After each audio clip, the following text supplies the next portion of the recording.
জয় হিন্দ বন্ধুরা। ভারত ও আমেরিকার মধ্যে বাণিজ্য চুক্তি হয়ে গেছে। জানি এই মুহূর্তে ভারতের রাজনৈতিক তোলপাড় চলছে, কিন্তু যেমনটা আপনাকে খবরের পেছনের খবর জানাই, এমন খবর যা হয়তো মিডিয়াও আপনাদের জানায়নি। হতে পারে যে মিডিয়াকে খবর দেখানো তাড়াহুড়ায় গবেষণার সুযোগ না মিলে থাকে, অথবা এমনও হতে পারে যে মিডিয়া যদি পুরো খবর জানিয়ে দেয়, তবে মিডিয়া ডিবেট শোগুলো কিভাবে চলবে? কারণ খবর যত আধো অর্ধেক হবে, যত বেশি অভিযোগ পাল্টা অভিযোগ হবে, মিডিয়ার ডিবেট শোগুলো তত বেশি চলবে। যাই হোক, যদিও এখন এখানে যেমনটা ট্রাম্প হঠাৎ করে ভারতের ওপর থেকে শুল্ক ট্যারিফ কমিয়ে দিল, তাতে এই বিষয়টি নিজেই বেশ অবাক করার মতো। কারণ প্রশ্ন হলো, যে ট্রাম্প এক সপ্তাহ আগে ভারতকে 500% শুল্ক লাগানোর হুমকি দিচ্ছিল, তবে হঠাৎ কি এমন হলো পর্দার পেছনে সেই ট্রাম্প সরাসরি এখন ভারতকে 50% লাগানো ট্যারিফের উপর থেকে 18%-এ চলে এলো। তবে এখানে লক্ষ্য করার মতো বিষয় হলো যে গত সপ্তাহে আমরা আমাদের একটি ভিডিওতে বলেছিলাম যে মার্কিন প্রতিরক্ষা বিভাগ অর্থাৎ পেন্টাগন ভারতের প্রতি যথেষ্ট নরম।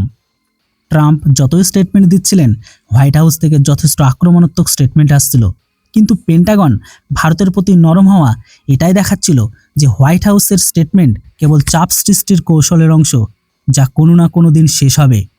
শুধু কোনো সুযোগের অপেক্ষা ছিল। হোয়াইট হাউস ঠিক উল্টো পেন্টাগনের ভারতের সাথে সম্পর্ক ক্ষেত্রে কোনো পতন চায়নি। এবং যেমনটা আমরা আপনাদের অনেকবার বলেছি যে ভারত ও আমেরিকার মধ্যে যে দূরত্ব তৈরি হয়েছিল, তাতে মার্কিন সেনাবাহিনী আর মার্কিন প্রতিরক্ষা বিশেষজ্ঞরা চিন্তিত ছিলেন।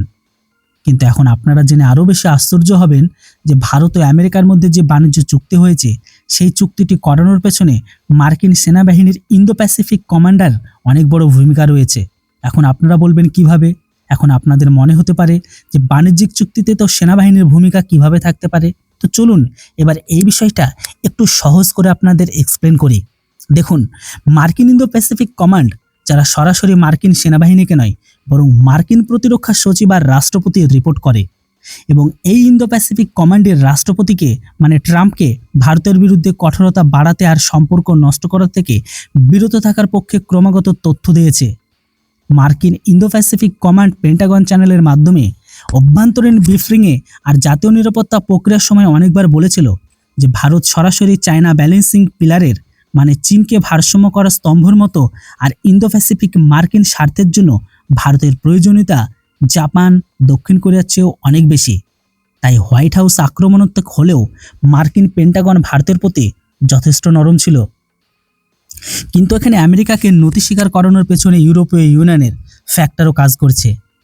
যেমনটা ইউরোপ ভারতের সাথে ইতিহাসের সবচেয়ে বড় মুক্ত বাণিজ্য ফ্রি ট্রেড এগ্রিমেন্ট করে নিয়েছে, যেটা আপনারা সকলে জানেন।